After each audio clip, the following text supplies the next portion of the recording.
The personal computer was the decentralization of computation or of computing. The internet was the decentralization of information. Bitcoin is the next logical step, the decentralization of money. Was on the engineering team behind the world's first laptop computers. I worked on the world's first laptop, really in my first job, like right away. He very well could have retired for the rest of his career. He's come really blazing the trail in the Bitcoin mining. If you're not decentralized, in my opinion, you're nothing. Bitcoin, which is the granddaddy, right? It actually is decentralized. There is no leader. There's a fair method for issuance. It's very hard to change the protocol. I mean, Bitcoin doesn't have a 1-800 number. We are adjacent to a dairy farm. That excrement goes into an anaerobic digester, the main byproduct being methane, and we mine Bitcoin off of that. I don't think there's another industry in the world for which that would be economical. Nation states will mine as a form of national sovereignty, and the big banks. I think the big banks will all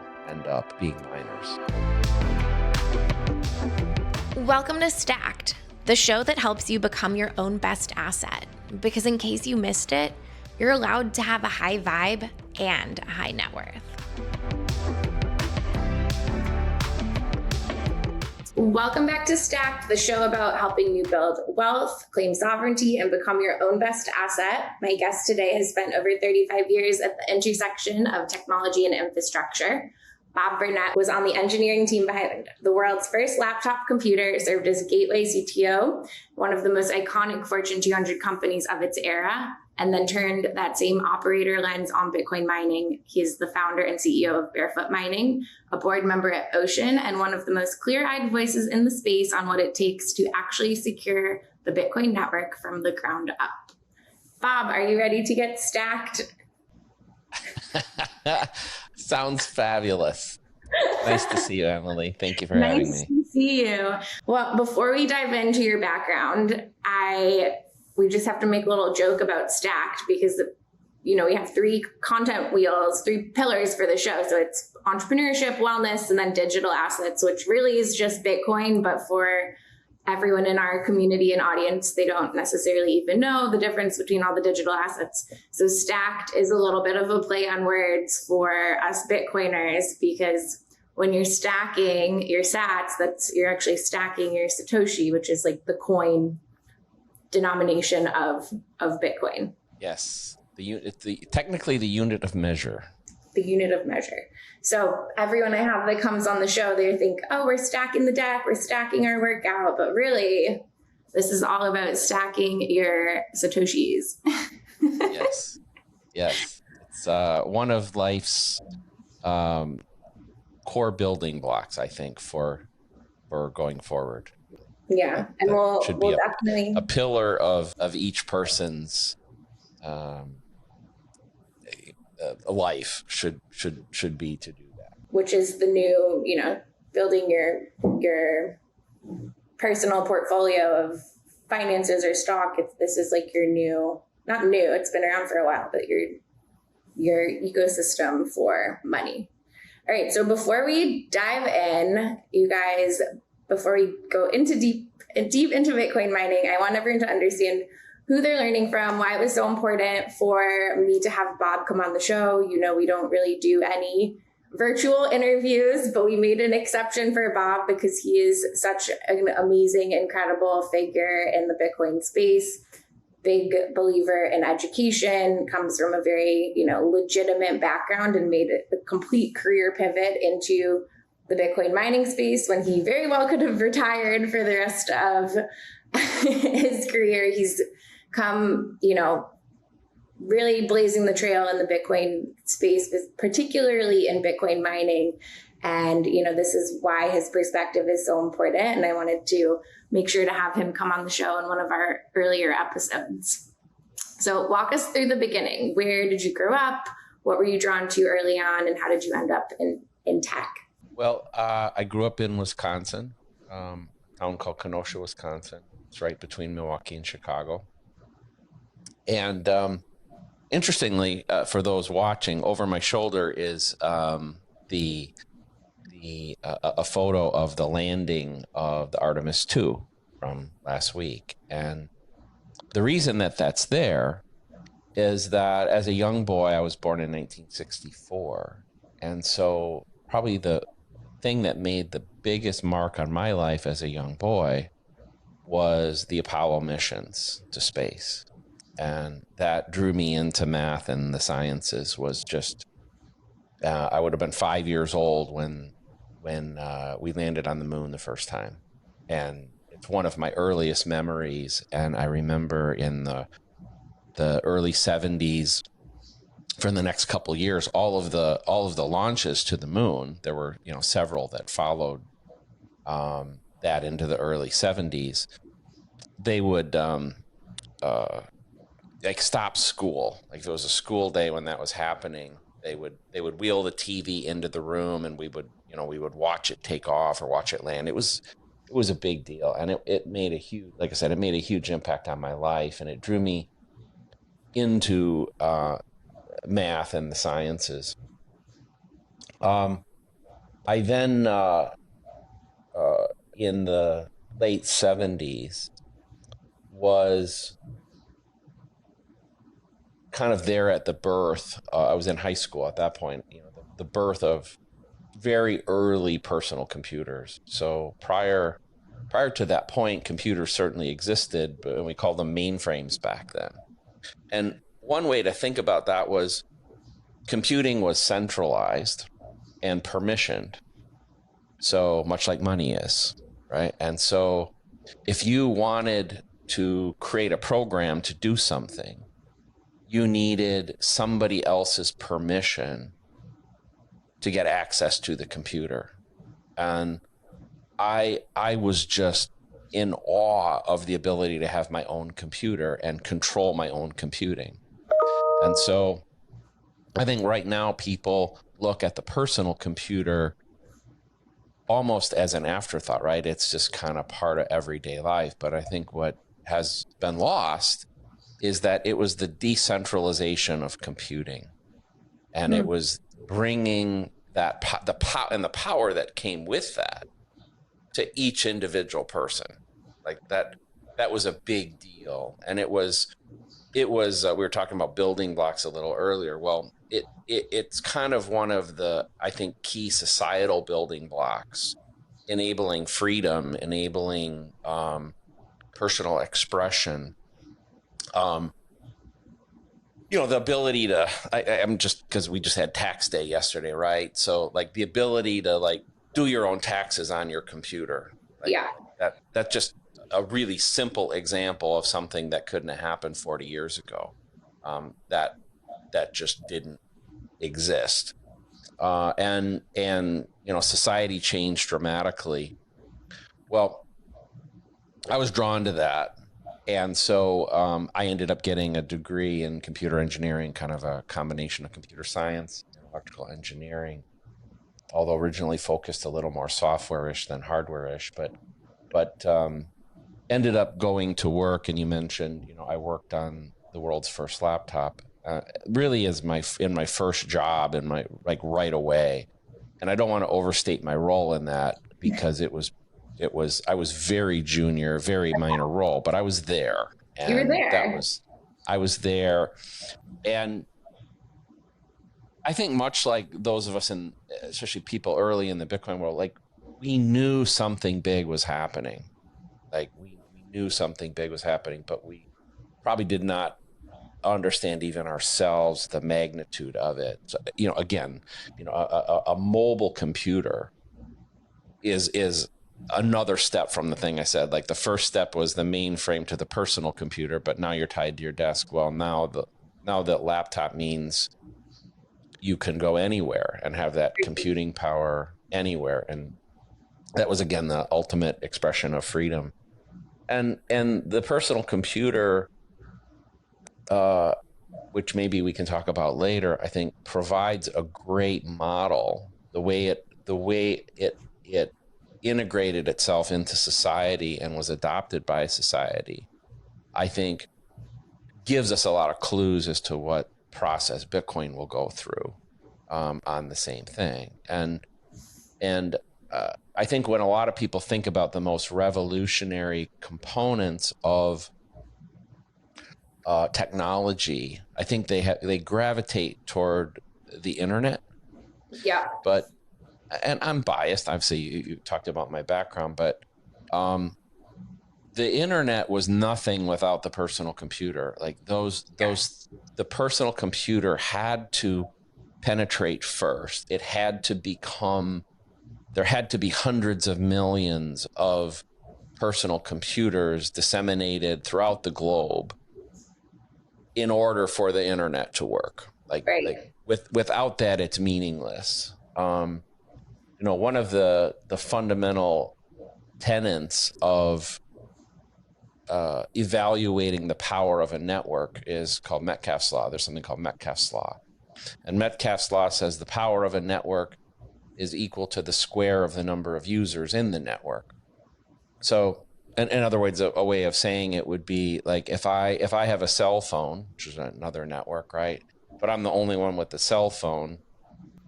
It's useless. It's useless, right? But as soon as Bob and Emily have phones, well, now it has some functionality. Right. But at that point, it's kind of like walkie-talkies. But when we each have 10 other people that we know and are part of our sphere that are connected that way, you can see how the power grows. And again, trying to bring that back to Bitcoin, Bitcoin needs users for this whole thing to go. But the personal computer, as I view it, the personal computer was the decentralization of computation or of computing, and the internet was the decentralization of information. Mm-hmm. And Bitcoin is the next logical step, the decentralization of money. And then how do we think, because everything I'm hearing you're saying, I keep thinking about AI and agentic AI and how we're seeing, like in my community I live in here in Miami, it's a lot of entrepreneurs, a lot of solopreneurs, and there's this huge rush of people in all different industries trying to learn. Now everyone's canceling ChatGPT. That was the episode we just released this week. I canceled my ChatGPT. I went all in on Claude after having Corey come on the show and listening to him talk about how they have all these agents that have built agents. And I'm like, what is going on? I need to learn about this. And it feels almost like now AI and this mass adoption of AI, which I think actually sits really nicely with Bitcoin. There's a lot of synergies and like the infrastructure and the internet and like mass adoption. I think it's almost very synergistic and holistic to think about the two together. But how do you see that kind of fitting in all of this narrative? It's probably the fourth step, and now one of the interesting things, I don't know that anybody's written a paper about this. If not, I may have to do it at some point. But when I mentioned Metcalfe's law, yeah. So we generally think about Metcalfe's law when with each network being independent. So the personal computer created a network, and like out of that came things like email, right? That was kind of the pre-internet even. It's where we saw this revolution occur because that network existed and we had a certain number of users. That's where email really took off, right? As a result of that, as an example. Right. And the internet's obvious to everybody. Bitcoin's less obvious, but I think just because of where it is in its maturity, I believe AI is decentralized, like you're talking about things with Claude and all those sort of things. We're seeing this decentralization of intelligence, and which is pretty radical. Extreme. I feel like there's a lot of parallels to when you're talking about you wanted your first computer because for you it was having power over, control over. It was autonomy where it was regulated and controlled before, and now that's what we're seeing with AI. Yeah. If I can tell you a story, like how it, like even I'll give you an example of something that in what AI did for me personally very recently that was really significant. But where I was going with this was, I think what we're seeing now is these interdependencies between networks. I shouldn't say interdependencies, but synergies between networks.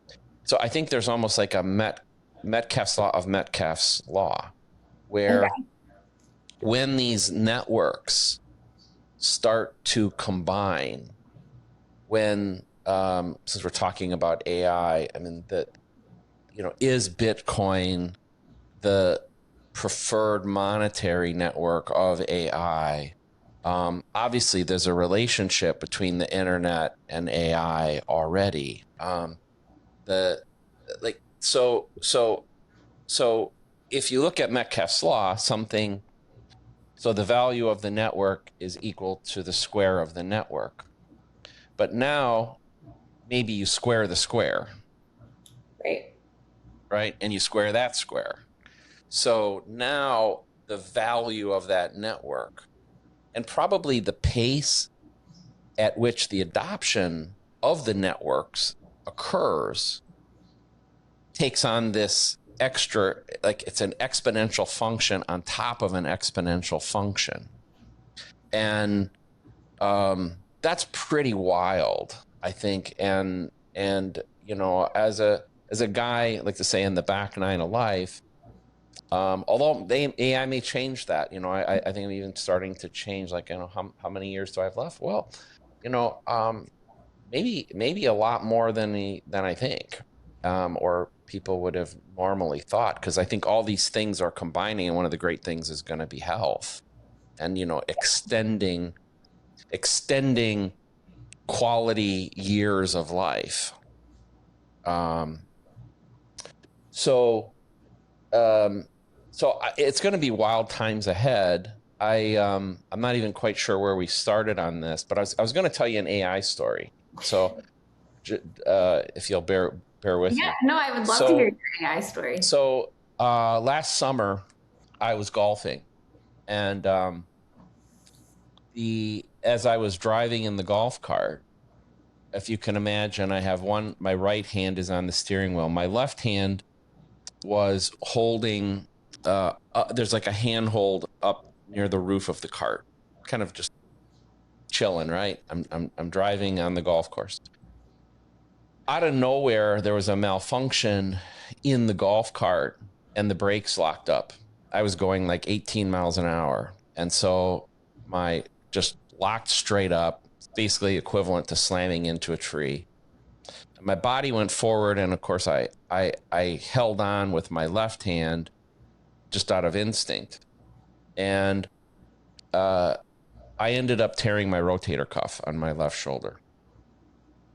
So and this is the third rotator cuff tear in my life. I used to be a gymnast and put a lot of strain on my body, so I've torn both my right and left rotator cuffs before. It's a pain in the ass surgery to go through and recovery. So like shit. Well, to kind of cut to the chase, after getting an MRI, getting the consults, I realized the golf cart manufacturer was clearly at fault, and I won't call out the name of the golf cart manufacturer, but a very big company, right? So I contacted a personal injury attorney about helping me get some compensation, and they made me a proposal. They liked my case. Kind of, it wasn't Morgan and Morgan, but like one of those is that guys. kind of a thing, right? They wanted my case, but I said, before I do that, let me take everything. So I took my MRI, all the doctor reports, the maintenance records of the golf cart, everything I could do, and I threw it into AI. And I said, write me a letter to the head counsel of this company and, analyze the injury, tell me how much would be an appropriate compensation for the injury. Tell me what like the minimum amount I should accept, blah, blah, blah. So it wrote this beautiful letter that I sent to them. And I gave them 30 days. And before the end of the 30 days, I received an email from them saying, we would like to discuss the case with you. So I had made them this initial offer. Yeah. Right? We'll just call it X amount of money. Yeah. Okay? And the AI engine told me if they ultimately counter with anything at 70% or more of that number, accept it. If not, take them to court and sue them. Well, to make a long story short, it took me about 10 days of going back and forth with them. But they ended up settling. I mean, they gave me their third offer to me was exactly the 70% number. So to the penny, like and AI had given me, they didn't know that number, right? Yeah. They like to the penny. Now it may be that they were in the AI engine themselves saying, hey, but So anyway, you didn't end up using the law firm? No, I didn't use them at all. You saved what, 50% that you would have 40, had to give them? 40%, a 40%. Yeah. And I got the number and I got it in a matter of, well, it ended up taking like 6 months from the injury, but it was only 30 days or so from the point that I wrote them the letter that I got the settlement. And they, I mean, the legal industry lost a lot, but it's, again, the decentralization of intelligence or knowledge, like maybe is a better way to put it, where I was able to become empowered to take this on. And even a year ago, I would not have done that. I would have hired the law firm.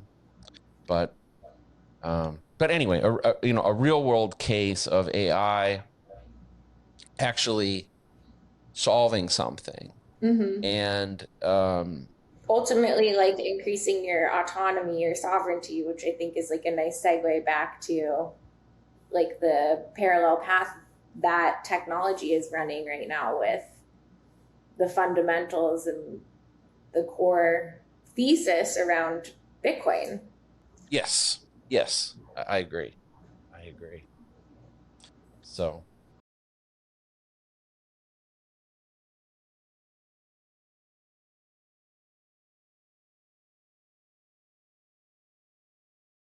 Like I said, it was a great case study of how the world is changing. And I think maybe the takeaway, if there is one, is the rate of change as these things are converging on each other Mm-hmm. is going to be astronomical. And happen like overnight. It's like when I remember when we first met and you drew me, I still have it in my home, the adoption curve. It was like on the back of we were at the heat reuse conference in Denver. Yes, I remember That's where we that. first met. Yeah. I was with my dad and my brother. Yeah. And I had gotten introduced to you by a mutual friend, David Branscombe. And we were chatting about just the adoption of Bitcoin. I was still very new to Bitcoin mining. I didn't really understand it, but ended up at the heat reuse conference to try to learn more, which is about as nerdy as you can get in the Bitcoin mining space, for you guys that don't even understand anything that I'm saying right now. And we'll get into mining a little bit later, but Bitcoin mining produces a lot of heat. It's basically like they're data centers. They produce a lot of energy, and then there's leftover heat. And the thinking is, how can I take this heat and repurpose it? Am I, heating water heaters in homes? Am I powering a greenhouse? What am I doing with this excess heat? So this was a very niche conference held in Denver by some Bitcoiners, of people starting companies, actively building companies in the space to build businesses that captured the heat from Bitcoin miners and then repurpose them. So that's where we met. And anyway, so this graph you drew me, it's a bell-shaped curve, and it was the Bitcoin adoption curve, I believe. Well, it's really, I'm really glad you're bringing it up. It is really the natural course of pretty much any technology adoption. Yes. And I think, Bitcoin is a certain point on the curve, and the personal computer or the internet kind of are technologies for which it's now fully developed, because the curve that you're describing, Emily, it's a bell curve with time on the x-axis. Mm-hmm. And so, and it starts with kind of, if I use the PC as an example, which maybe is easier for people to relate to, the early PCs were geeks like me in the 70s and early 80s, and like we got off on technology that really didn't work that well. And in fact, it was right. I think people miss this psychological element. What's interesting about, I'm generalizing, of course, but the group of people attracted to something like that, the fact that it doesn't work well is actually appealing. Yes. An opportunity. It's an opportunity. Maybe you might, another group of people that maybe would help others understand this is they may know somebody in their life that loves to tinker with cars, that like old cars that don't work well. Like there's a certain mindset about that for people, that at one point they may have been ham radio operators, or like I said, we would hand build computers. We would almost get excited when it didn't work right, mm-hmm. because when we eventually do get it to work right, it's like a dopamine hit. Like, yes, it's this victory of, man over machine, like that. And I think that's the way like the car guys do. Like, you're trying to get an old car that hasn't run for 10 years to start again. And if that's not my thing, but I know others who are that way. Like when they finally get it to work, it's like a huge rush, right? So that's the early group. And if a technology never matures beyond that point, it's dead. But if it starts to get a little more functional, like it now is consistently functional, what are called the early adopters now come into play. And there's a much bigger group of early adopters than there are of the innovators. Now, the early adopters are willing to deal with a few idiosyncrasies, mm-hmm. Like occasionally a computer, again, using computers. The people by the late 80s, early 90s were people that the machine might lock up on occasion, but it was also, there were also useful things like early versions of the spreadsheet. There were word processing programs. There were things you could do, and we weren't very connected at that point. Just the early days of internet. Toward the end of that cycle, we had dial-up AOL, America Online. I remember that. Do you remember that? My household. So my dad was an engineer by. He was supposed to study engineering, and then it was too hard for him, so he went into economics. But he was like a total tech nerd, so we had like early computers in our house. Like, I'm gonna age myself, but like I think we were 5-6 years old, and we had the dial-up computer in the basement, and we would play computer games on it. and dialing up onto AOL and that ringtone, the extra phone line for it. Yeah, isn't that cool? Well, actually, that's a really great piece of color to this part of the story. Okay. Because if you think about your house at that point, you had one computer. One. It was in a fixed location.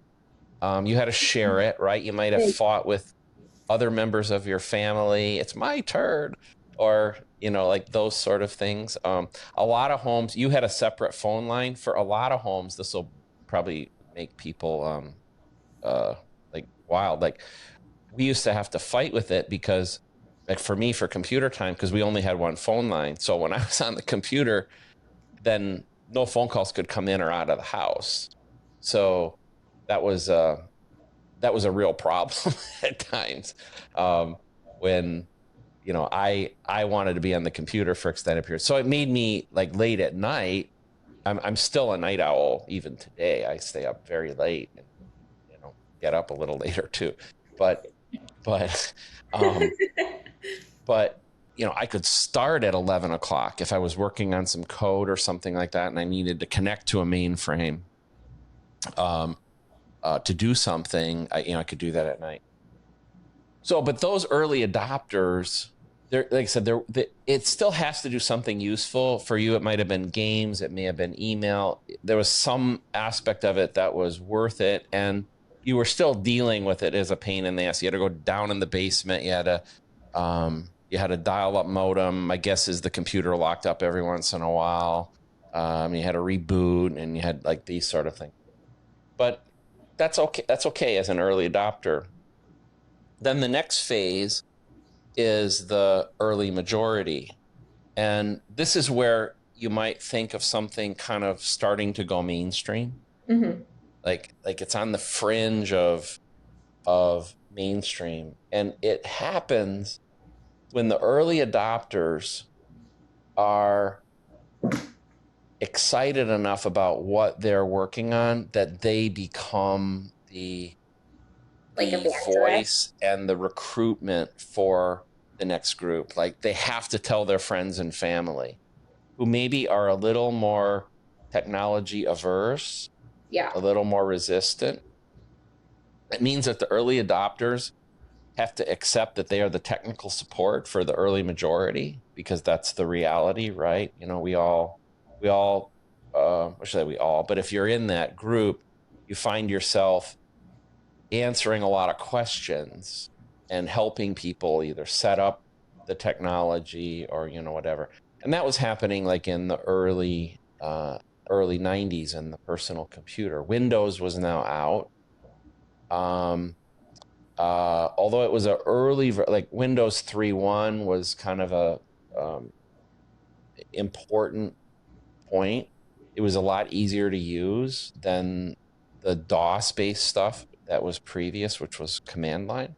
And, like, AOL was now becoming like a pretty interface for the computer. That's what you. Yes. Yeah. So, like, similar. What you now see, that if you went back to 1993 and you saw a computer today, if you're a Windows user today, you could go there and you would see enough of the DNA familiar. There'd be enough DNA from that point to this point that you would recognize them as relatives, and you could probably figure out how to navigate through it. Yeah.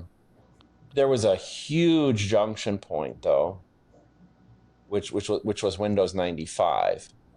And also, in parallel, there were some developments, especially in CPU technology, where the amount of computing power kind of hit a point where things were now pretty crisp, like they were fast, and the hard disks were big enough you could store a lot of data. And so this really accelerated the adoption curve, from that early majority into the mainstream.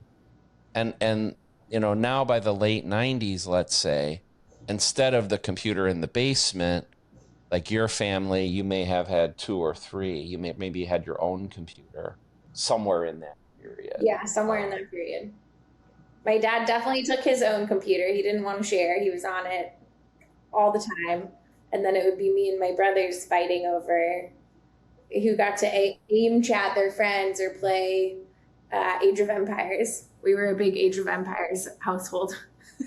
So, I mean, you were living that. I mean, you're sounds like you're just old enough to have felt a lot of what I'm talking about. Yeah, and, all of it. And it was, by the time we get into the 2000s, now grandma and grandpa have a computer. They might just have one. And, they can send emails and, so this movement into the second half of the bell curve, as you said, kind of, we're not get deep into that.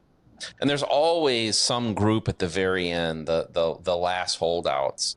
But in the case of the personal computer, I think people probably held out till the maybe the middle to latter part of the first decade, like 2006, 2007.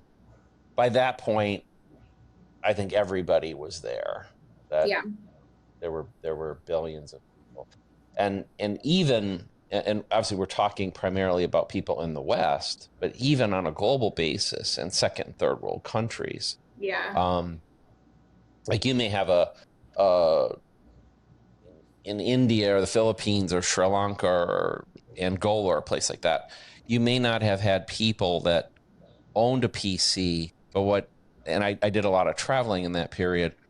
Internet cafes, exactly. They're, you would go buy an hour on the computer, like those sort of things. And I think about it, like the timing of all of this happening, I would have been in middle school and high school. So I always think of like the education institutions are such a good indicator of like technology trends, because it's like forced mass adoption for all the students. So for me, like growing up in middle school, we would turn papers in that would be handwritten.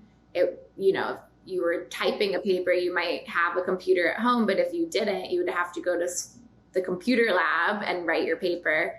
And then by the time we were in high school, there was no such thing as turning in handwritten papers or book reports or whatever we were doing. Everything was typed up. And I remember it being like a thing. Did you have your own computer, or were you using the family computer? And people with families with multiple siblings in high school, that would be like the fight over who's finishing their homework that night. And then it was, a bigger deal when there were multiple computers in the household for the families, for the kids and then by the time high school, or by the time I get to college, that was the early days of Facebook. And Facebook was, you kind of had to have your own laptop going into college, but it was still pretty new. It was not like it is today, where kids are getting iPads and laptops in kindergarten. Yeah, right. I think the big thing, I think it's important to talk through this, and it's important to, I think, step back every once in a while and think about, let's say there are 5 or 6 distinct groups of people, and obviously there's gray. It's not a hard line. It's a kind of a gray line, but kind of almost see that. And the technology must adapt to become easier to use and more accessible, right? And more functional as you go through that timeline. And so so Bitcoin's going through that. The personal computer went through it and it kind of finished it. I would say the internet went through it and it finished it. The cell phone went through it and it kind of completed the entire arc of the curve. So where are we on the adoption curve when you're looking at a bell curve with Bitcoin? Yeah. I think we're in the early portion of the early majority, and that is including the use of like ETFs. So if we call that part of the Bitcoin ecosystem, that, but I think that that's a lot of Bitcoiners are very ardent about things like self-custody, which maybe you've talked on previous shows and those sort of things. And I do believe in that, but I think we're a long way from self-custody being something that later portions of the adoption curve are ready for, if they're ever ready for. But if we expand our definition of Bitcoin to being things like the ETF, which are, custodial, third-party custodian Bitcoin solutions, then we can more quickly penetrate the full curve. And, I think, I'm a Bitcoin maxi, but maybe I'm not a Bitcoin purist, because I deal a lot with older people, and I know that this is it. Like, at least they are not going further than this. Like, it's because of how they think. And I don't think there's any amount of education that will change that thought process. So it's either own an ETF or own. If you guys listen to our episode with Corey calls ETFs paper Bitcoin. So you don't actually own the and he's right. Yeah, I am not disputing it. I'm just saying that he's absolutely right. It is paper Bitcoin, but I choose to draw that still within the universe of Bitcoin. Bitcoin, yeah.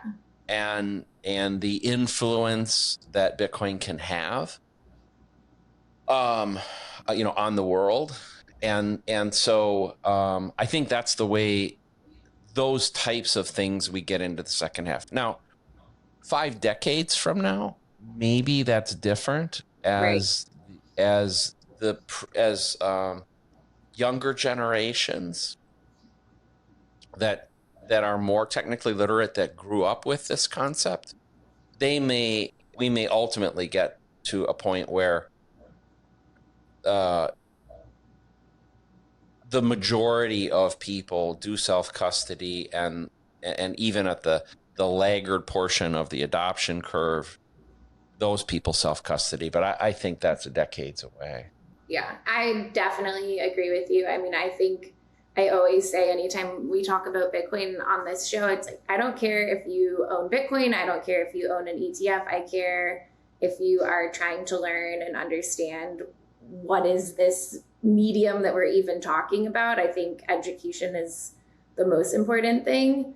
And for some people, it makes more sense to own an ETF, or it makes more sense to own their Bitcoin on an exchange rather than self-custody. And that's like a risk-benefit analysis you need to do for yourself to figure it out. But I think, me personally, I think any understanding and any exposure to the asset is important enough on its own. That I guess that makes me not a purist either. Yeah. Well, I mean, I say that only since you agree with me. I don't view myself as not a purist. Yeah. Because but I know others might. Yeah. But it might be the same as in religion. Somebody might say, well, your version of Catholicism, or you're not Baptist enough, or you're not Jewish enough, or whatever like the Orthodox an Orthodox branch of this denomination or religion thinks the other one is all doomed to hell. I think that's more what's going on here. Yeah, I agree. I think for everyone listening that is not like deeply involved in the Bitcoin, crypto, digital asset space, within that world, there are people on all ends of the spectrum, and the ones at the one end are so vocal and so loud, especially on Twitter, YouTube. They're so vocal that often kind of misconstrues reality. I think then there's people like more like normie Bitcoiners in the middle, where you're more tolerable to other religions. Not to say that I'm tolerable of other cryptocurrencies, and I think you're the same same way. Yes, that's right. But more tolerable of like use cases and believe that like the fundamental principles of Bitcoin and what it stands for are so much more important than alienating or, you know, excluding any parts of the population. That's not going to help anybody achieve this goal of having a monetary instrument that can't be regulated and is decentralized, which is, I think, for both of us, the most important thing in the draw to Bitcoin in the first place. Yeah, which leads me to my next question for you. And we went a little bit, we were meandering, but I think it's important to talk. Sorry, about, I'm good at that. I think it's important to talk about early technology, because we see what we see with the personal computer is very similar to what we see going on with Bitcoin, and we can kind of layer that on top. Before we do, I want to talk about what was your first signal on Bitcoin? How did you even end up leaving like the traditional tech space and then coming into Bitcoin? I know it had something to do with Ethereum and that space, but kind of what was like your first signal? How did you even find out about cryptocurrency? Well, there was my first exposure, which I rejected, as many people have, right?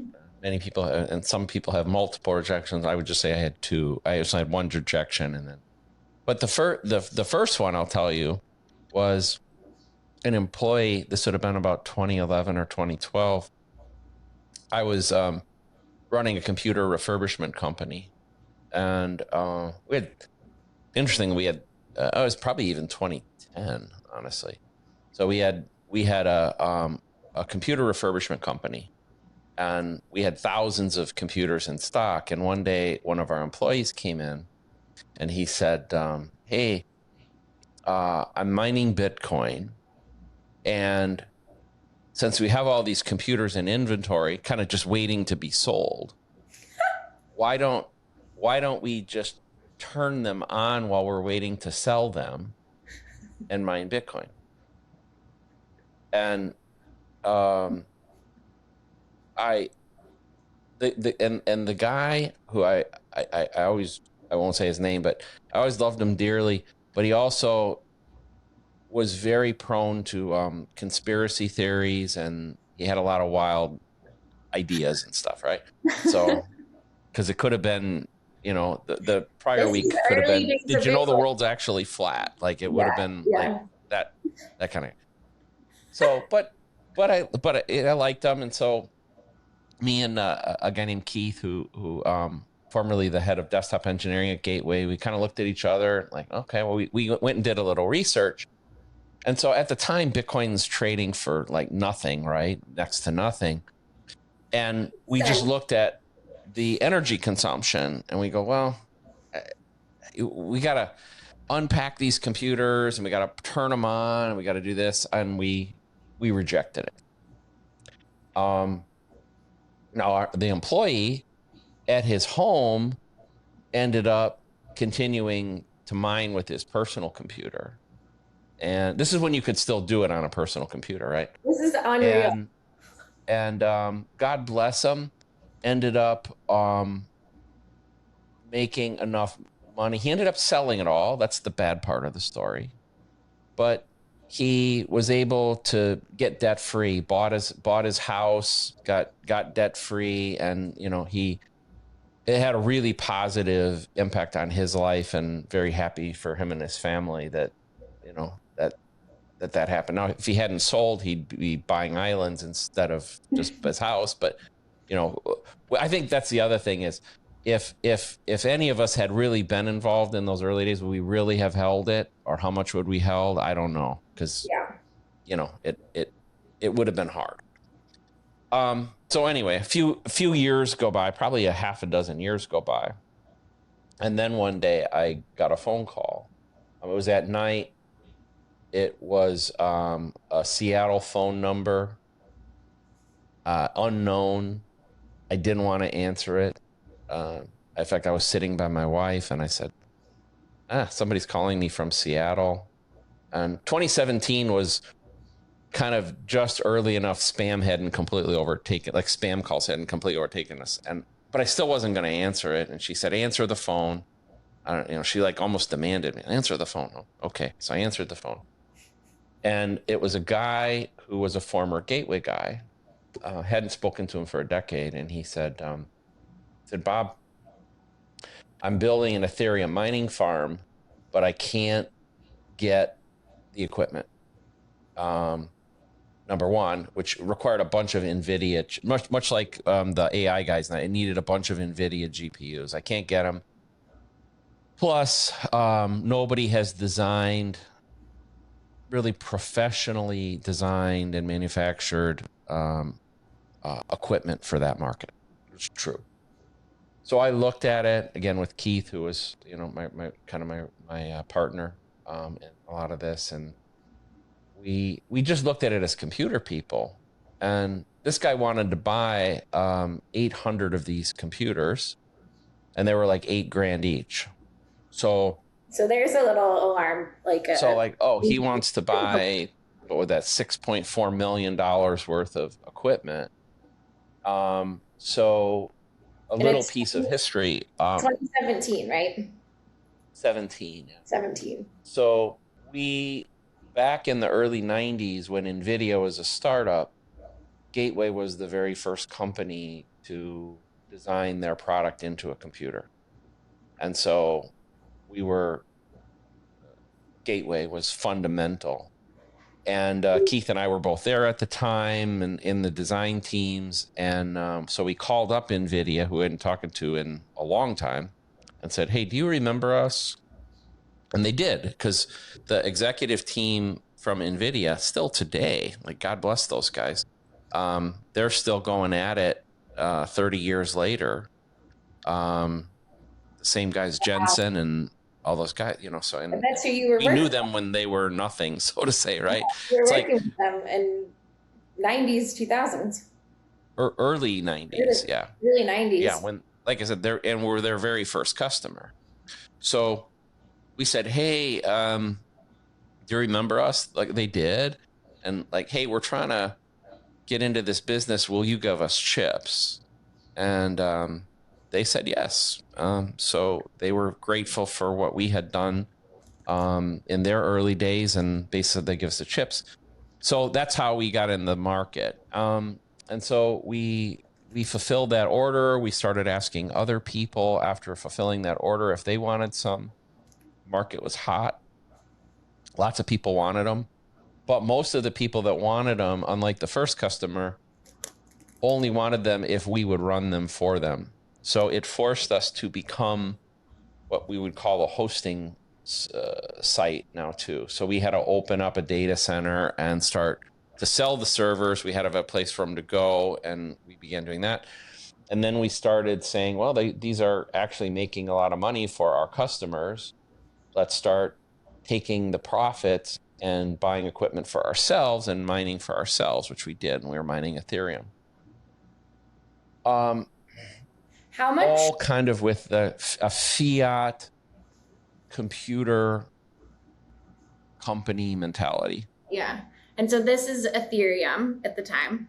All Ethereum. All Ethereum. How much thought and energy did you put into trying to source cheap power when you went to look for that initial data center, group of data centers? A fair amount. Okay.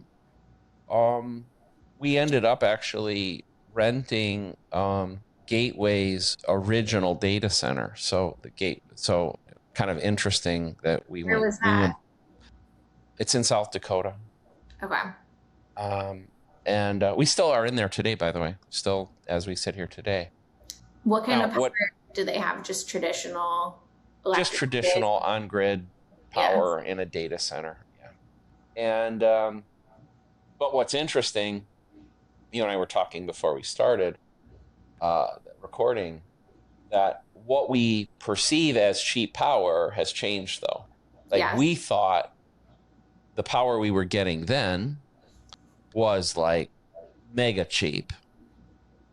And now that is at the very upper end of what we would even work with, and probably at some point goes away. I mean, What price point is that? like 5 point something cents, per kilowatt hour, and Mining. now for mining, yeah. And for me, I'm not interested in anything that's like anything new is probably low 3 cent per kilowatt hour. No, that's kind of what's interesting. And I really want something that starts with a 2 point something. Okay, so we're mining Ethereum. We have a data center. We have relatively cheap power. When was the moment, like what was the switch from Ethereum to Bitcoin? How did that all happen? Because you're a Bitcoin maxi today. I am, yeah. And so what happened was, at some point we were in startup mode, and so we went through several months of just nothing but working on making this work. But at some point I went back and said, well, what really is Ethereum? I knew the basics, right? But I knew the buzzwords like decentralized and, smart contracts and like all these sort of things that sound very sexy. And if you stay at a superficial level and you don't dig in, all sounds great. But once you start researching it a little bit, you realize that it's easy to say you're decentralized. You can do whatever you want. You can say whatever you want, exactly. And Ethereum started showing me that they really weren't. And if you're not decentralized, in my opinion, you're nothing. It starts with that. If you're not decentralized. And I realized that really one guy, Vitalik Buterin, was ultimately in charge. Yeah. And he was dictating almost at a personal level the direction of this thing. And I said, that doesn't sound very good. And then I realized that the supply of the money wasn't fixed. That they had pre-mined like 70% of the coin. Pre-mine means essentially they gave it to themselves before they started. Almost like if you have a company, you like dedicate X amount of equity to yourself before you start giving away. Ethereum basically did that. Yeah. And if you're doing a startup, I understand that. If you're trying to change the world's money, it doesn't work. And also, I guess I just want to compare to Bitcoin for a second because I feel like it's a very good comparison. Bitcoin, on the other hand, there is no CEO, there's no head honcho of Bitcoin that is dictating how much people get. It's just there and it has to be mined. And I want to get into like the difference between mining Ethereum versus mining Bitcoin and why these fundamentals matter. Yeah.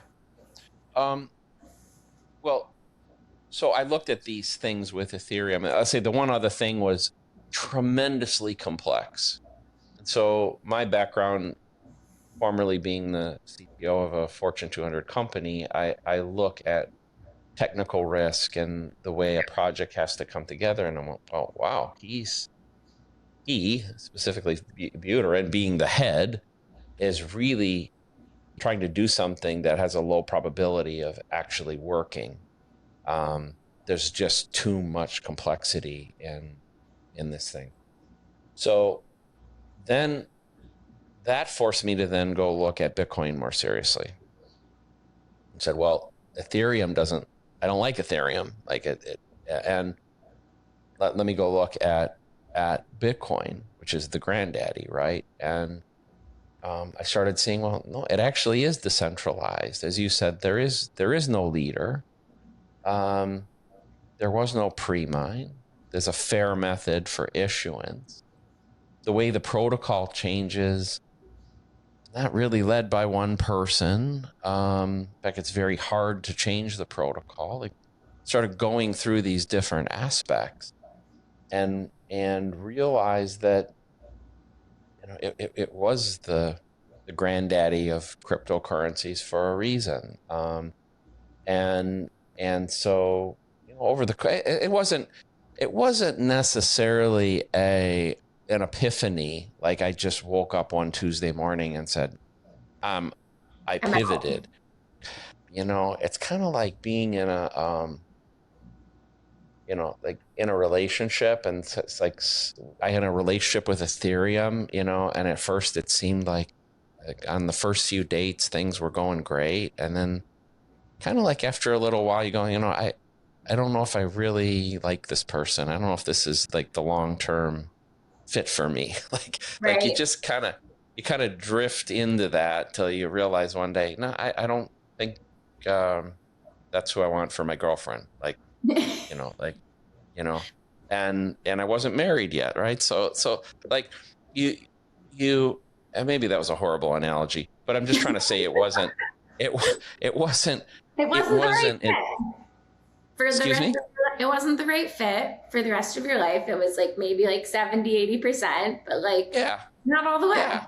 You're looking for before I get committed here, you know, and so I want to date some others, you know, and so, and with Bitcoin, and like a lot of people, a lot of technical people have, and I'm just one of them too. Like, you think when you look at Bitcoin superficially that you can fix it, or that you can find the fatal flaw.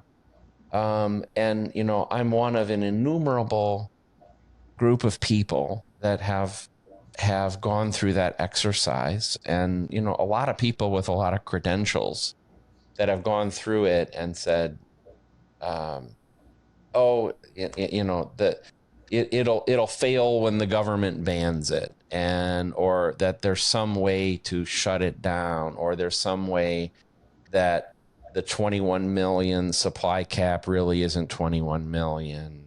There's all these sorts of things, and then you realize, well, actually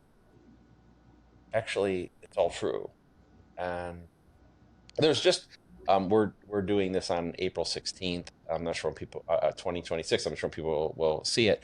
But yesterday, I saw some video clips of a professor, an economics professor, who was saying that, you know, he believed that Bitcoin was the result of some CIA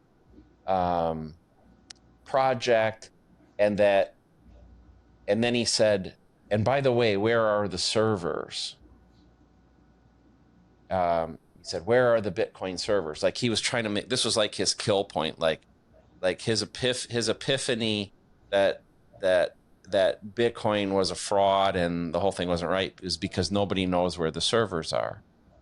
Not knowing that is actually the whole frickin' point. Like, the point is there are no servers.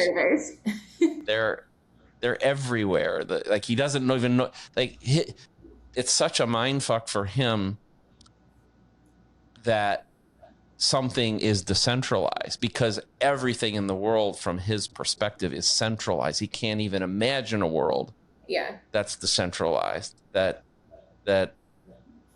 breaks his reality. Like, he can't get there. So anyway, that's how I got here. And it took me about a year, I'd say, to disassociate myself from Ethereum and become fully you know, on board with Bitcoin. And you know, like a good relationship, I think what's interesting is that with time my conviction grew. And that doesn't mean, by the way, Bitcoin is not without issues. Like, we were talking about that S-curve. Well, there's still issues and hurdles we have to cross in order for that to happen. And there's friction, especially within the technical components of the community, about the best way to do that. Some of it gets acrimonious, and I find myself in some very interesting dialogues with people. And unlike the power of a centralized facility is usually there's a day of reckoning.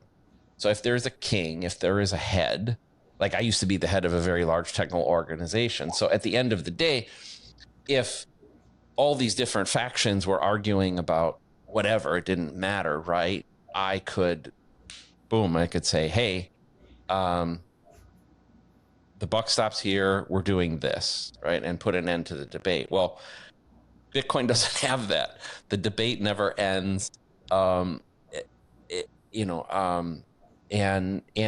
as we said, there's different people, all of the same religion, if you might want to say, let's just use Christianity as an example. Yeah. But we have everybody from, Pentecostals to Catholics to Mormons to, whatever. And all these people call themselves Christian, and they're all coming from different perspectives and probably will never completely agree on certain things. But that's part of Bitcoin's resilience and part of Bitcoin's actually slow rate of change, which is a feature. If you talk to a lot of the people in the shitcoin community, they have yet to grasp that the rate of change of Bitcoin being slow is an asset, not a liability. Because, and that's true in a lot of circles. If you've got I'm just trying to think of it. Like if you've got some sort of product, even as like a website, you generally have this, got some sort of commerce site, right? Well, you're probably changing it all the time on the fly, making it better and better and better. And you make a mistake and you fix the mistake and you go to, and it doesn't matter. You just keep making continuous improvement. Bitcoin doesn't work that way. And I think because Bitcoin is money, we're dealing with something different. It's a different beast. No, I think that's a good point. So question for you on Bitcoin mining in general, and then we'll do like a 101 with you because I think you're the Bitcoin mining expert. So what do you think the biggest misconception that smart, accomplished people have about Bitcoin mining that maybe are not in the Bitcoin or the digital asset space at all? Oh, complete. Like people outside of Bitcoin. People not in Bitcoin, yeah. Not people, no crypto head. Okay.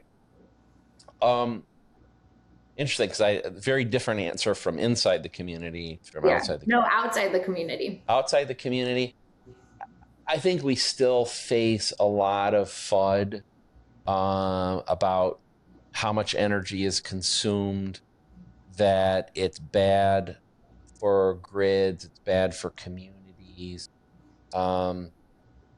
And it's very false, but there were reports generated by the World Economic Foundation, published initially through the Financial Times, going back to the late teens, like to the 2018 period through, let's say, the early part of this decade, 2022, where people were projecting Bitcoin consuming all the power on the grid. I'm not a big climate change guy, but a lot of people talking about how it's going to, add a half a degree to the world, global average temperature, and like these sort of things that perpetuated. Also, that was raising the cost of energy in communities, that it was sucking all this power, and now power was so scarce that it was happening. Well, the stats are that Bitcoin consumes 0.6% of the world's electricity. That the electricity that it does, so it's very small, it consumes energy that largely, I don't want to say exclusively, but largely would otherwise be wasted. So I think what probably a lot of people don't understand how grids work, and most mining is still done on grid, even though that's not my direction, but most is done on grid.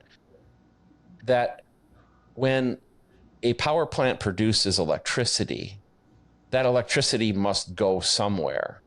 Mm-hmm. And it could go into a battery, like it could charge a battery, a big one, but it has to go somewhere. And so what happens is if a power plant has a mismatch between how much energy it is producing and how much its consumers are taking, especially when there's overproduction, that's a huge problem for them. Things blow up if it doesn't go somewhere, literally. So what they have to do in real time, this happens in Texas, they have a great system for that on the ERCOT system. They start having to sell it for negative cost. In other words, they will pay people to consume energy. And then they're either waiting for the demand to come up, or they're hoping they can scale down the production. But if you have a nuclear power plant, if you have a coal-fueled power plant, those things are very difficult to turn off. So you can't do it quickly, right? So what ends up happening is Bitcoin consumes a lot of that power, that excess power. What it also does is well, we'll keep it just there. Bitcoin can consume a lot of the power that would otherwise be wasted or have to be sold negatively. Mm-hmm. So certainly on a larger scale, it's virtually impossible for Bitcoin to not have a positive effect on the cost of energy for consumers than a negative one.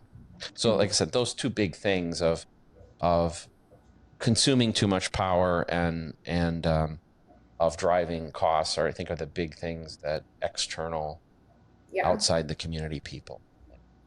Is Bitcoin mining bad for the environment? No, it's good for the environment. It is the greenest industry in the world.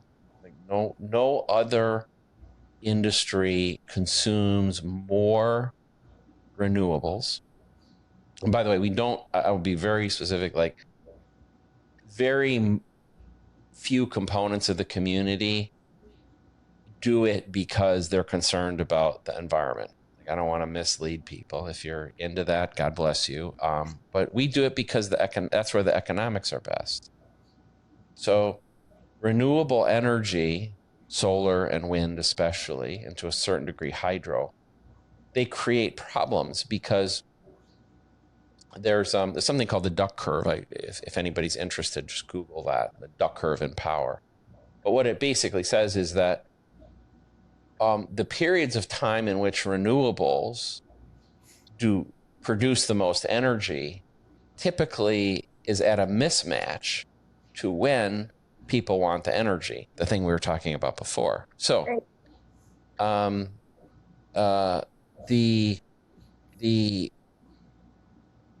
this is where the battery thing comes in, right? So if you can't capture that, that's a big problem. So so Bitcoin consumes this energy that's part of that mismatch. I guess that's. Yeah.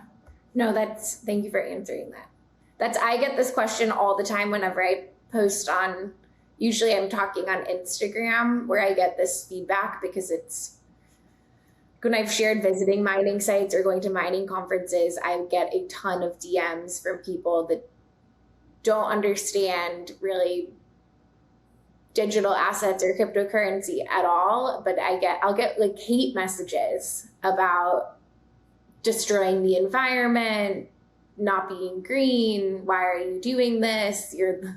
I'm sure you've gotten them before too. Oh yeah. I get people very angry with me, but it's probably worth me saying that what Bitcoin incents, like I have a facility, for instance, in Indiana, and I love this one. This is like my favorite. Yeah. So we are located adjacent to a dairy farm. Dairy farm has thousands of heads of cattle, and they produce excrement every day. And so what we do is we have a facility where that excrement goes into it's called an anaerobic digester. What it does is it accelerates the decomposition of the excrement, the main byproduct being methane. And we then process the methane, feed it into our generators, and we mine Bitcoin off of that. So we You're take cow literally shit. Bitcoin off of cow shit. Correct. And I don't think there's another industry in the world for which that would be economical. Now, you could theoretically, I guess, push that power back onto the grid. I guess that's possible. But the truth is the economic incentive for this really is rooted in Bitcoin. And you and I have talked before, but we have a hydroelectric facility. We have stranded gas facilities. We have a facility in northern Florida where we use solar and use the heat from our miners to keep greenhouses at the appropriate temperature and humidity. We have all these different things that Bitcoin incents. And so when we talk about Bitcoin using 0.6% of the world's energy, and it's using largely wasted energy that would either otherwise not be produced or otherwise be wasted in some fashion. By the way it's wasted, just for people to understand, is like what will happen is, let's say you have a hydroelectric facility that's a large hydroelectric dam, and there's not enough demand on the grid for the power being produced. Well, what they'll do is they'll divert the power into these massive pumps, and they'll pump the water back up above the dam.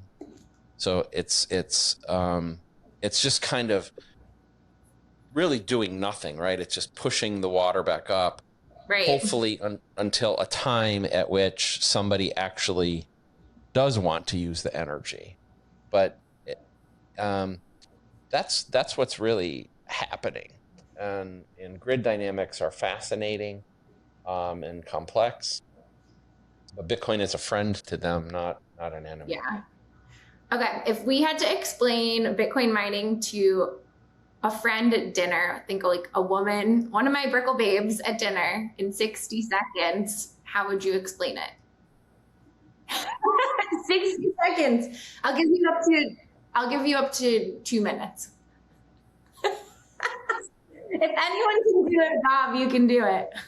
In the traditional world, if I give you a check, Emily, or a credit card or something like that, there's always a third party that validates that transaction. And a fundamental component of Bitcoin is to remove that trusted third party.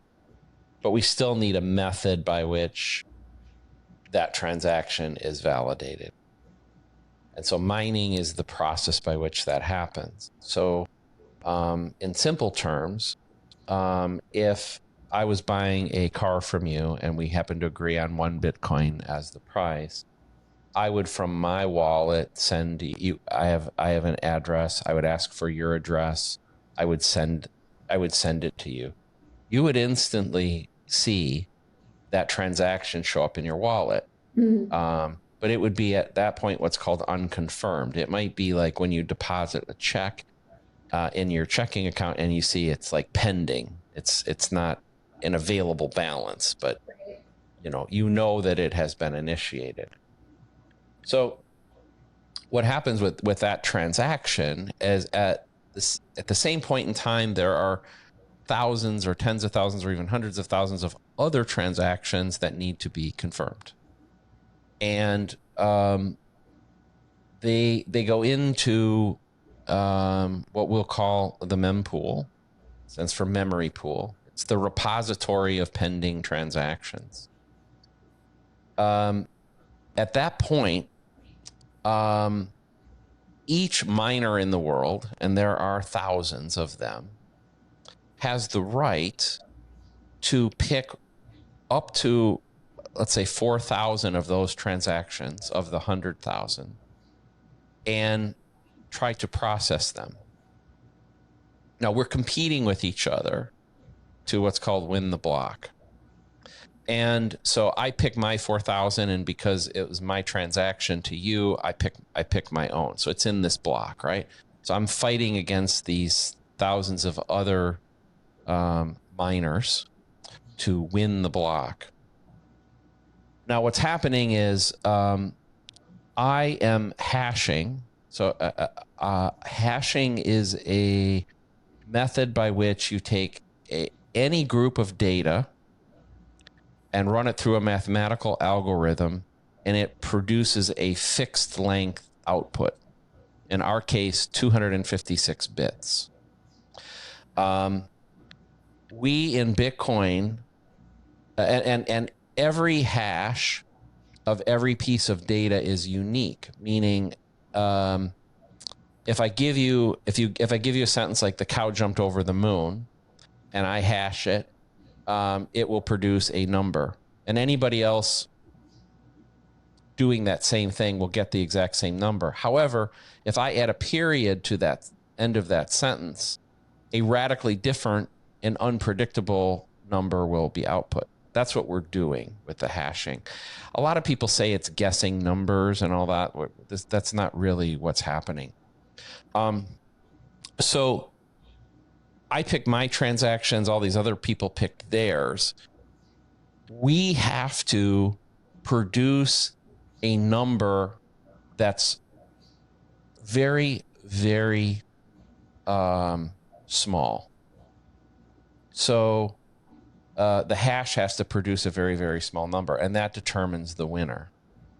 Now, I know that's kind of complex. I probably blew my 2 minutes to hell, but what happens is at some point, one of us wins it.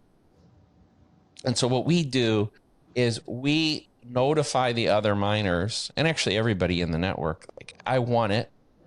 Here is my block. You validate the block. And if you do, it gets added to the block, to all the previous blocks that had been produced before it, hence the blockchain. And each block builds on the previous blocks. The winner of the block gets a reward. It's called the block reward. And it's the sum of two things. One is each of those transactions had fees in them. And we capture those fees. Come back to that. And it also something called the subsidy. The subsidy is the issuance of new Bitcoin. So as we sit here today, 20 million of the 21 million Bitcoin are already issued. Each block produced currently generates 3 1/8 new Bitcoin to the winner. So it's the issuance policy of the network. But every 4 years, or technically every 210,000 blocks, that subsidy cuts in half. So we just passed 2 years since the last halving. We have 2 years to go. So in roughly 2028, April of 2028, that fee will drop from, what is that? 3 1/8 to, what would that be? 1 3/16, or no, 1 7/16, I think is where it goes after this. 9/16, sorry. So anyway, it keeps having. Ultimately, all 21 million are issued, but that occurs in somewhere around 2138 or somewhere in that range.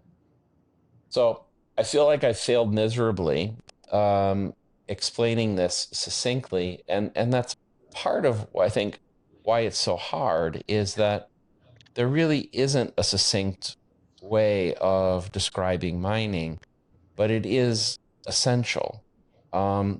What I think maybe I missed in that, and it's hard to explain, is that anybody can mine. You can mine, Emily. I can mine. Anybody in the world can be part of the mining network. everybody gets to see all of the output of every block that's won is published instantly. It's fully transparent. It's fully auditable. It's fully verifiable. And there's really not a mechanism by which a bad actor can steal Bitcoin, can create false transactions. Like the system has this immunity because of mining that is really unique. And we talked before about like Ethereum. Ethereum did use this same system and abandoned it for something called proof of stake. Essentially, they caved to the climate narrative. And what they lost was the ability for a large group of people to mine, and also for the general public to easily audit the entire system. And to me, this counter, what is the word I'm looking for? Counterparty. It's the exact opposite reason. Counterintuitive. Counterintuitive. It's the exact opposite of why it was created in the first place. The whole purpose of the blockchain technology and Ethereum version, I call it 1.0, was decentralized monetary system that could be validated and fact-checked, open source. Proof of work is the core, like one of the core values of Bitcoin. Yeah. Ethereum lost its soul when it did that. And I don't know whether it would have worked or not. It at the time it said, well, it's going to be kind of the world's decentralized compute platform. It had all the smart contract stuff. And in my opinion, maybe if it had maintained proof of work as a mechanism for that to happen. Because what happens is, and there's recent case history of this, is because of the way Bitcoin works, when the mining network creates a new block,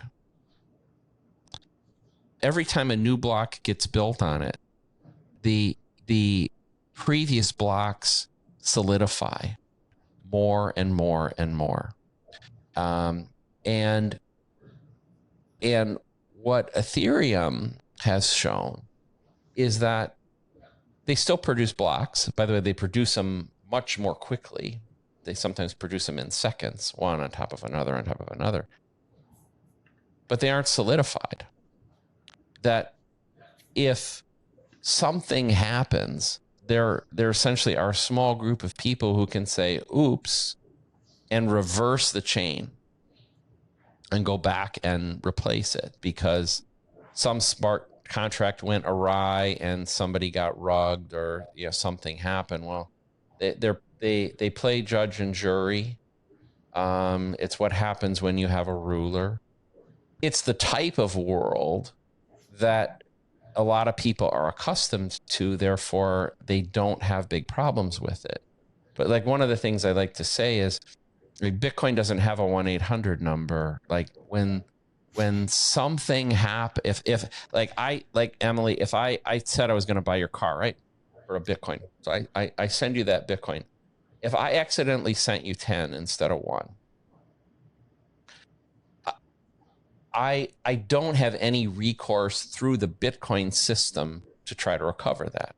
Right. I still have the legal system. The legal still, obviously what would happen is I would say, hey, Emily, I screwed up. I sent you 10 and instead of 1, and you're a good, honest person. And you said, that's sorry, Bob. I see the mistake. I'll send you 9 back. Right. That's what would happen. And if you didn't, I can still sue you. I can still do those things. Now, the only thing with Bitcoin is I could prove that happened, probably.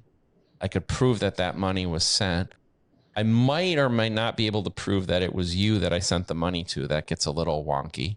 But even if I could, if you didn't want to give it back to me and you're willing to go to jail, right,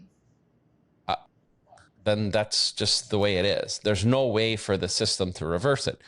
In the fiat system, or even in Ethereum, or in most of the other shitcoins, that's not the case. That Right. that it can be reversed, and that's what we strive so hard within Bitcoin to preserve, is the integrity. We say the immutability is the term we typically use to preserve that. And at the end of the day, it comes down to mining and the way mining works that makes that all possible. So, mining, maybe I'll try again in a simpler way. Like you asked me for six. So mining is the production of blocks, and it is the system by which new Bitcoin is issued. So,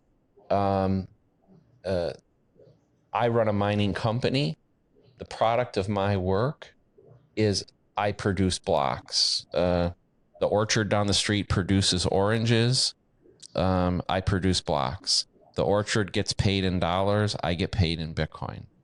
The Bitcoin I get paid is largely, though, payment from the network, not from people. So the network is paying me to do this. That's a wild concept, by the way. I've had. It's almost, I always think about it as like actually like physical mining. Like you're in a cave mining for, I always imagine like actual gold. You're there, you're doing the work, you're chipping away, you get something, the block, and then it's worth something. You can sit on it and keep it, or you can choose to sell it. It takes energy to. The only difference is, I think at a 50,000 foot level, it works. And I'm going to get very subtle here, that if you're not deep into it, it probably doesn't matter. But like I said, I think it will become more apparent that what miners do is produce blocks. And it's hard to produce blocks. It takes energy, a lot of energy. Excuse me? It takes energy. Well, it takes energy, but there are roughly 8 million servers in the world, all trying to do this. And every 10 minutes, only one of them, on average, every 10 minutes, only one of them can win a block. A little over 50,000 are produced each year. Okay. And the value of being able to pick which transactions go in these blocks is ultimately, I believe, going to be very, very, very precious, because the Bitcoin network is the world's most secure, most immutable network. So it is the world's fastest method to final settlement of a transaction. And it doesn't matter whether that's $500 or $5 billion or $1 trillion. Like, you can reach final settlement. That example I gave you before, when I sent you that Bitcoin, and I said, well, if you don't too much Bitcoin, you don't want to give it back to me, you can go to jail, but there's nobody that can make you give it back. You can choose between giving it back or go to prison, but they can't with a stroke of a pen do that. Well, imagine now international commerce, where you have that same power, and you reach that level of immutability or irreversibility in 10 minutes. In fact, one of the criticisms of Bitcoin is that it's slow, but it's because people are measuring the wrong thing. They're comparing buying a Starbucks transaction to a multi-million or multi-billion-dollar transaction. Well, there are 8 billion 8 billion people in the world or thereabouts. There are 440 million companies in the world. And the Bitcoin network has room for about 200 million of these such transactions annually. So with 440 million companies in the world, Right. if every company only wanted to do one such transaction a year, it would be more than twice the capacity of the network to produce them. So again, I'm talking about these transactions where you want just absolute final transaction capability in this immutable way. Well, access to that, as the world grasps that, which it hasn't yet, but as the world grasps that, it means that the block space itself becomes inordinately valuable and inordinately precious. So if you're a company that can make some percentage of those 50,000 blocks a year, you yourself become very valuable. Right. And it's not. So in other words, the monetization is not, in the long run, the subsidy. The monetization is the fees that these companies will give you to be in that block. And what are the fees? The fees are for validating the transactions? Yeah. Well, so let's just say the Bank of Canada wants to send money to the Bank of Peru via Bitcoin. Yeah. $80 million worth of Bitcoin is gonna move between those two countries. So they want it done today, right? They want it to happen today. Well, what they would do is that transaction is sitting with 50,000 other transactions in the mempool. There are only going to be about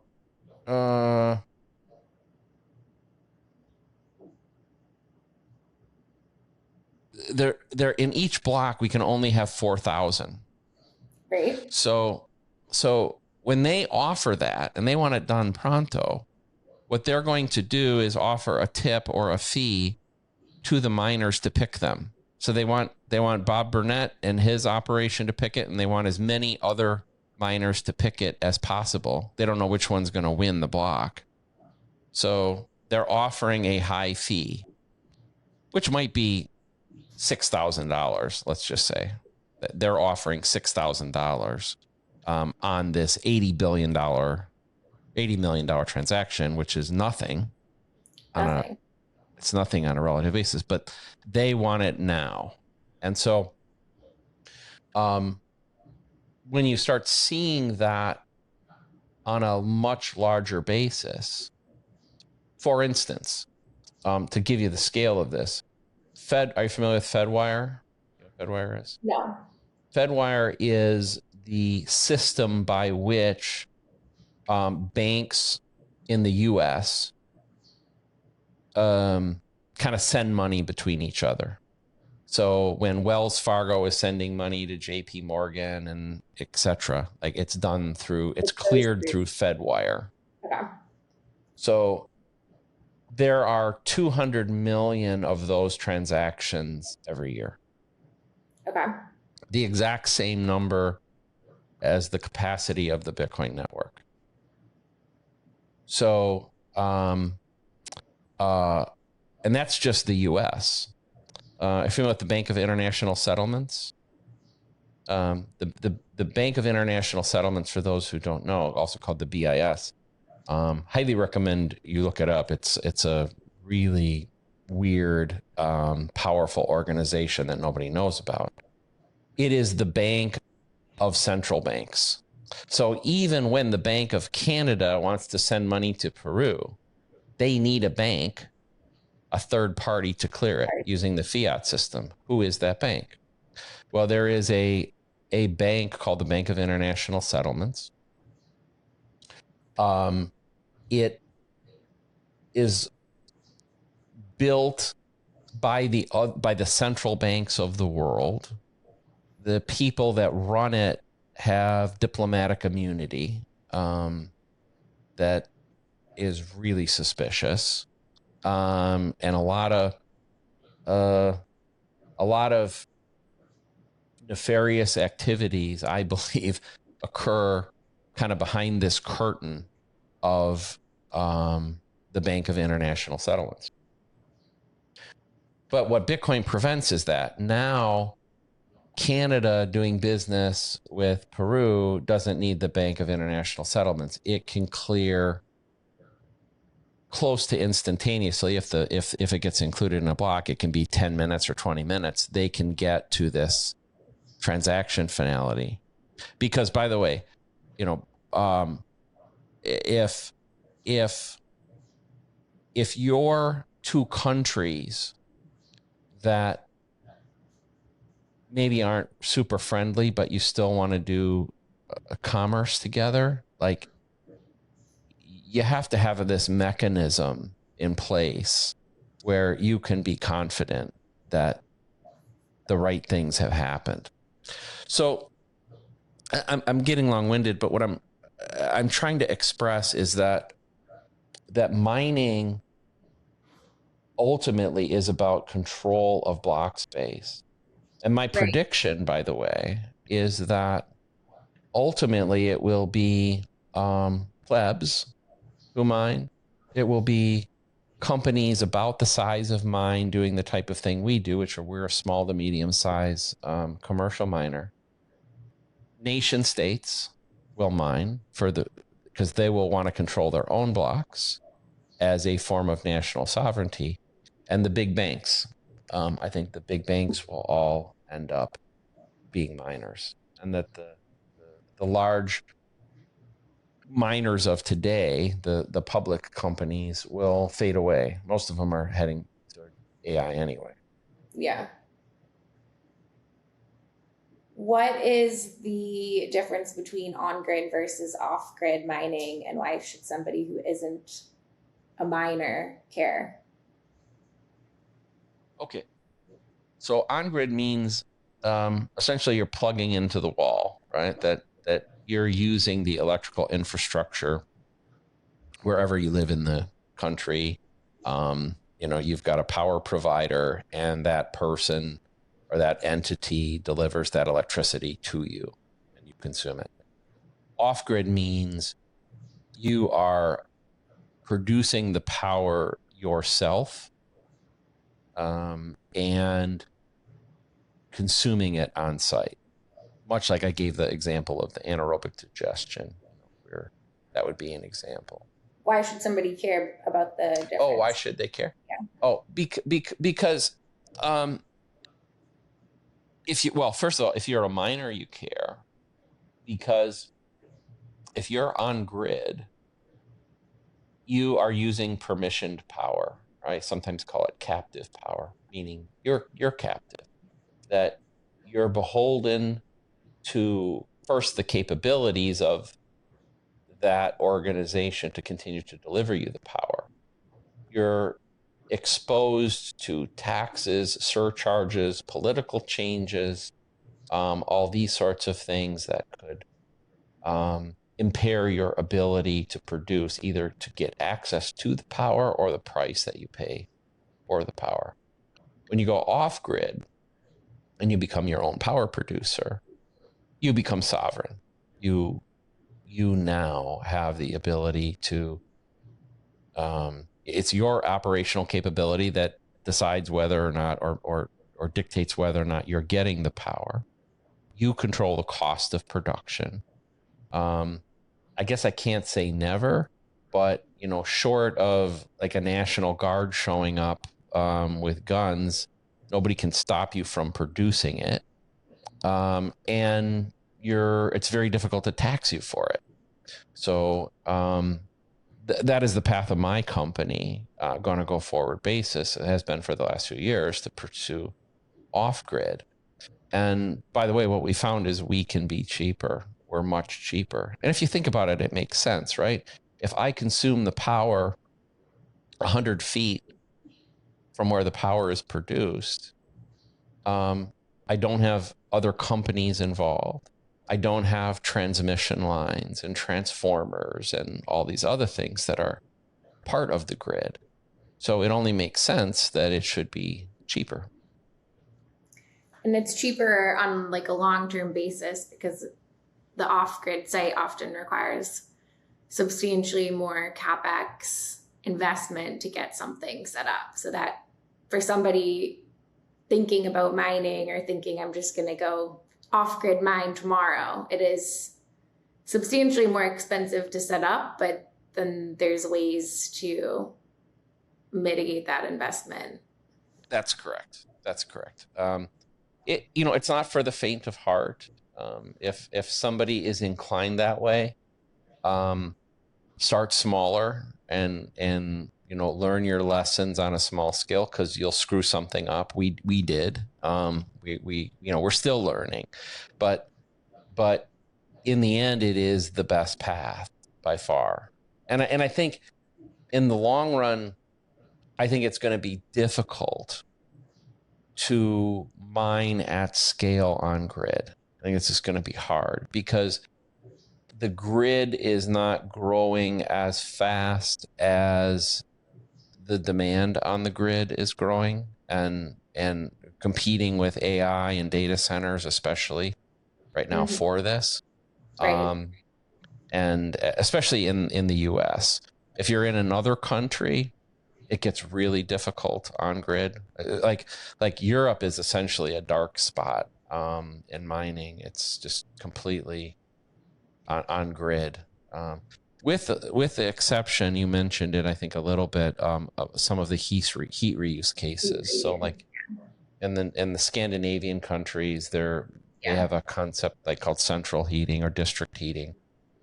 And so they're literally building Bitcoin mines in large buildings and even in connected buildings, and pushing all the heat from the Bitcoin mining to heat people's homes. Those economics. Towns heated. Yes. Yeah. And that heat reuse thing is a big thing. And right now it's still niche-y, but I think over the course of the rest of the decade, it will kind of move into a point where it's material. But ultimately, we may see, 20 or 25% of the Bitcoin network also having a secondary use, or even a primary, maybe even the primary use is heat, and it could be heating homes. It could be heating swimming pools. It could be drying grains or jerky or fruit. Like there's all kinds of different ways of using the heat product that comes from the mining. Yeah. And I mean, what I love about this and what I love about Bitcoin mining is it's not just a tech story. It's an energy story. And energy is something everyone that's listening to this is familiar with.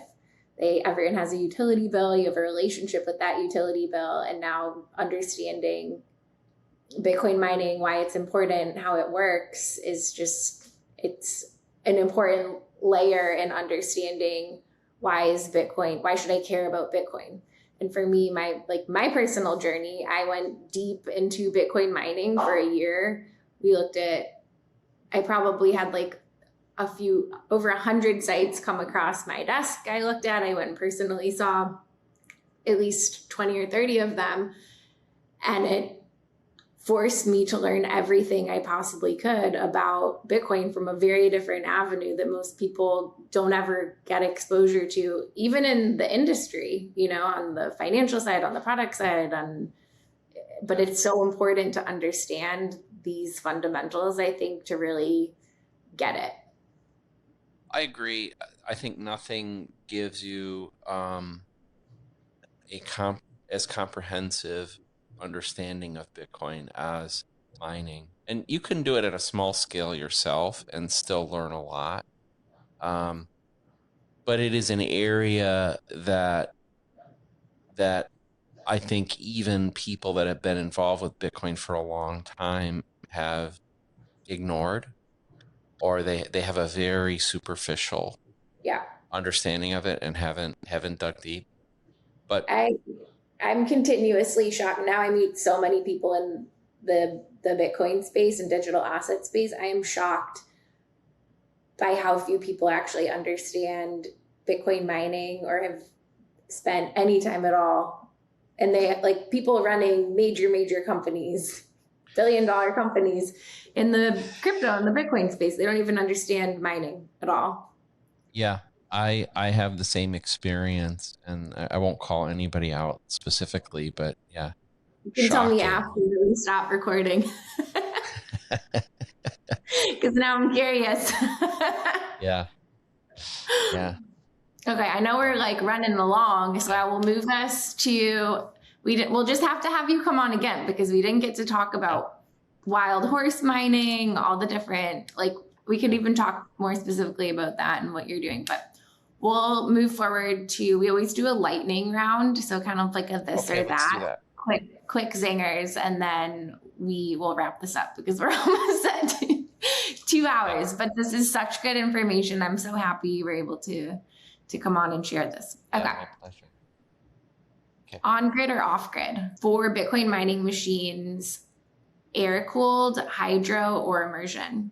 Short-term air cool, long-term hydro. Mega mine or a wild horse cluster? Oh, wild horse cluster. That was an easy one.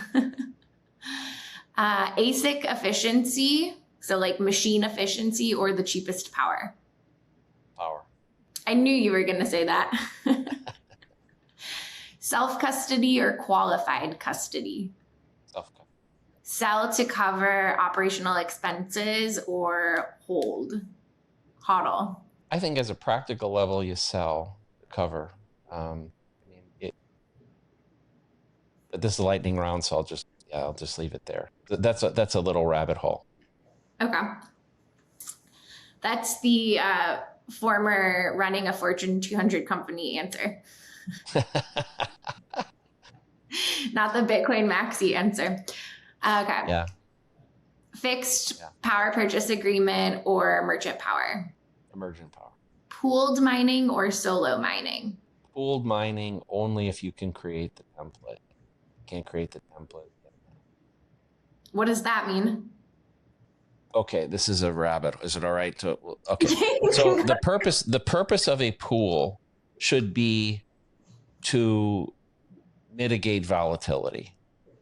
Okay, and what that means is, you and I, if we're mining, and I'm 50% and you're 50% of the pool, that if I win a block, you get half. If you win a block, I get half, right?